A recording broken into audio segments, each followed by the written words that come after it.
ఓం గం గణపతి నమః శ్రీమాత్రే నమః శ్రీ వారాహిదేవి నమో నమః. Welcome to our YouTube channel Chaganti పాటి టాక్స్. గురుచరిత్ర 21వ అధ్యాయము. శ్రీ గణేశాయ నమః, శ్రీ సరస్వత్యై నమః, శ్రీ గురుభ్యో నమః. సిద్ధమునింద్రుడు ఇంకా ఇలా చెప్పసాగారు. పుత్రశోకంతో కిన్నురాలై నదీ తీరానికి వెళ్తున్న శాంతాదేవిని సమీపించి ఆ బ్రహ్మచారి ఇలా అన్నాడు. అమ్మా, నీవు మూర్ఖంగా దుఃఖించవద్దు. ఈ జనన మరణ చక్రాల్లో శరీరాలు నీటి బుడగల్లాగా పుట్టి నశిస్తుండడం సహజమే. కర్మానుసారం పంచభూతాల కలయిక వలన శరీరం ఏర్పడి కర్మ తిరిగిపోగానే పంచభూతాలు విడిపోవడం వల్ల శరీరం నశిస్తుంది. మాయకు వసలైన మానవులు తమ దేహమే తామన్న భ్రాంతిని పొంది బిడ్డ, భార్య, మిత్రుడు అనే మమకారం పెంచుకుంటారు.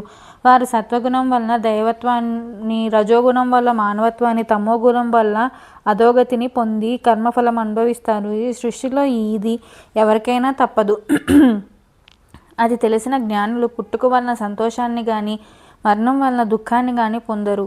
వారి వారి కర్మలను అనుసరించి కొందరు బాల్యంలోనే మరణిస్తారు. నిజానికి శరీరము రక్తము, మాంసము మొదలగు ధాతువులతో నిండి మలినమైనది.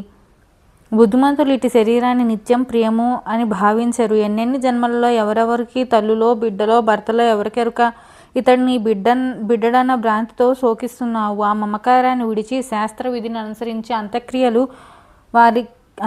అంత్యక్రియలకై వారికి శవాన్ని అప్పగించు. ఆ మాటలు విని శాంతాదేవి, అయ్యా, మీరు కరుణతో ఉపదేశించిన ధర్మమే కానీ అది నా మనసులో కొంచెం కూడా నిలవడం లేదు. జనన మరణాలకు మూలం కర్మ అయితే భగవంతుని సేవ వలన నశిస్తుందని పెద్దలు ఎలా చెప్పారు? నాకు పూర్వకర్మ దోషం ఉన్నదని తెలిసే నేను స్వామిని సేవించాను. శ్రీగురుడు నాకు అభయం ఇచ్చి వరమిచ్చాడు. ఇప్పుడు మరి నన్ను ఎందుకు ఇలా ఉపేక్షించాడు? రోగుడు వైద్యులిచ్చే మందులతో జబ్బు తగ్గించుకుంటున్నారు. పేదవారు శ్రీమంతులిచ్చే ధనంతో కష్టం తొలగించుకుంటున్నారు. అలానే శ్రీగురుని సేవించి ఆయన ఇచ్చిన అభయాన్ని నమ్ముకొనడమే నా మూర్ఖత్వమా? ఈ నా బిడ్డ శతాయుష్మంతుడవుతాడని ఆయన వరమిచ్చాడు. నాకు దాపరించిన పిశాచ భయాన్ని పోగొట్టి సాక్షాత్తు ఆ భగవంతుడే ప్రసాదించిన ఈ ఫలం విఫలం ఎందుకు కావాలి? ఆయన యొక్క ఈ కీర్తి నలుగు దిశలా వ్యాపించడానికైనా ఈ నా దేహాన్ని కూడా ఆయనకే సమర్పిస్తాను అన్నది. అప్పుడు ఆ బ్రహ్మచారి, అమ్మ, అలా అయితే ఇక్కడ దుఃఖించి ఏం ప్రయోజనం? నీకెక్కడ వరం లభించిందో అక్కడికే ఈ శవాన్ని తీసుకువెళ్ళు, అక్కడే అడుగు అనే ఉపాయం చెప్పాడు. ఆ తల్లి అందుకు అంగీకరించి శవాన్ని తన కడుపుకు కట్టుకొని పంచగంగా సంగమంలోని శ్రీగురుడు అధివసించిన ఉదుంబర వృక్షం వద్దకు వెళ్ళింది. అక్కడ ఆమె పట్టరాని క్రోధావేశంతో అచ్చటి పాదుకలకు తన తలను కొట్టుకుంటూ రక్తం కారి పాదుకలు తడిశాయి. సాయంత్రం అయ్యేసరికి బ్రాహ్మణులు వచ్చి ఆమెతో, నీవు దుఃఖం అణుచుకొని కర్తవ్యం ఆలోచించు. కొద్దిసేపట్లో సూర్యాస్తమించే లోప అంత్యక్రియలు చేయాలి. శవం ఇంకా వాసన కూడా వస్తుంది కనుక దాన్ని మాకు అప్పగించు. అంతేకాక ఈ స్థలం ఊరికెంతో దూరం, ఏకాంతం, భయంకరమైన ఈ ప్రదేశంలో మీరికి ఉండవద్దు అని తొందర పెట్టారు. కానీ ఆమె అదేం పట్టించుకోకుండా శవాన్ని మరింత గట్టిగా పట్టుకొని పాదుకలను తన తల కొట్టుకుంటూనే ఉంది. ఆ బ్రాహ్మణులు వేరు దారి లేక, ఇక చీకటి పడుతున్నది, ఇక్కడ దొంగల భయం ఉన్నది, మనం ఇళ్లకు వెళ్ళి రాత్రి ఉపవాసం ఉండి తెల్లవారాక శవ సంస్కారం చేద్దాం. ఈ శవం దుర్వాసన కొట్టినప్పుడైనా ఆమె మనకు సంస్కారానికి అప్పగిస్తుందని ఇళ్లకు వెళ్ళిపోయారు. గంగాధరుడు, శాంతాదేవి మాత్రం ఆ శవంతో పాటు శ్రీగురుని సన్నిధిలో ఆ రాత్రి అలానే ఉండిపోయారు. పిల్లవాడు చనిపోక ముందు 3 రోజుల తర్వాత 2 రోజులుగా నిద్రాహారాలు లేకుండా ఏడ్చి సోలిపోయి ఆమెకు ఆనాటి తెల్లవారుజామున కునుకు పట్టింది.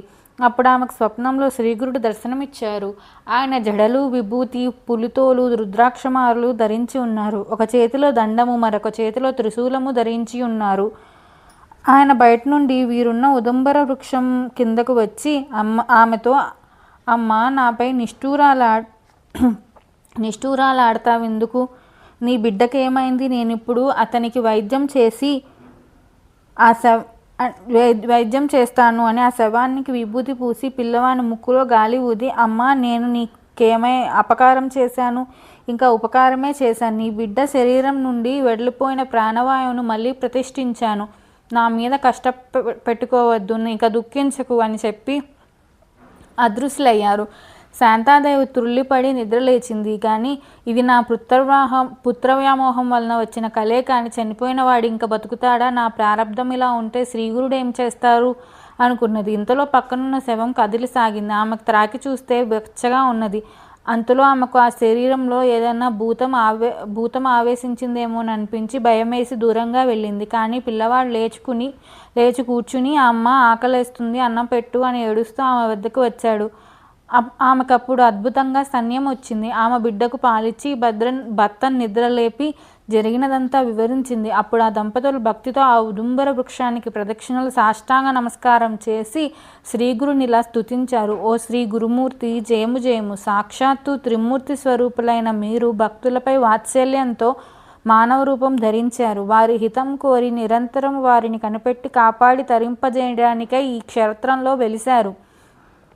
భక్తుల తాపాలను హరించే మీ మహత్యాన్ని వర్ణించడం ఎవరితరం కాదు. తల్లివరే మీరు మా తప్పుల్ని క్షమించి కృపచూప మిమ్ములను శరణు వేడుతున్నాము. తర్వాత వారు పిల్లవానితో సహా వెళ్ళి సంగమంలో స్నానం చేసి ఆ నీటితో గురుపాదుకలు కడిగి శుభ్రం చేసి ఉదుంబర వృక్షాన్ని పాదుకలను అభిషేకించి పూజించారు. ఇంతలో సూర్యోదయమైంది. శవదహనం కోసమని గ్రామం నుండి వచ్చిన బ్రాహ్మణులు ఆ బాలుడు బ్రతికి ఉండడం చూసి ఆశ్చర్యపడి శ్రీగురుని మహిమను కొనియాడారు.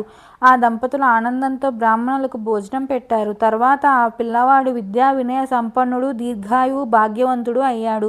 కనుక నామధారక, ఈ క్షేత్ర మహిమను వర్ణించడం ఎవరితరం కాదు. అచటి మేడి చెట్టు మూలంలో శ్రీ గురుడు నిశ్చయంగా నిత్య నివాసం చేస్తున్నాడు.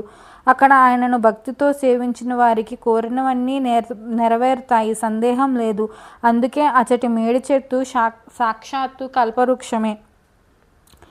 21వ అధ్యాయం సంపూర్ణం. శ్రీ దత్తాయ గురవే నమః. శ్రీ శ్రీపాద శ్రీవల్లభాయ నమః. శ్రీ నృసింహ సరస్వత్యై నమో నమః. Please subscribe our channel. Thank you.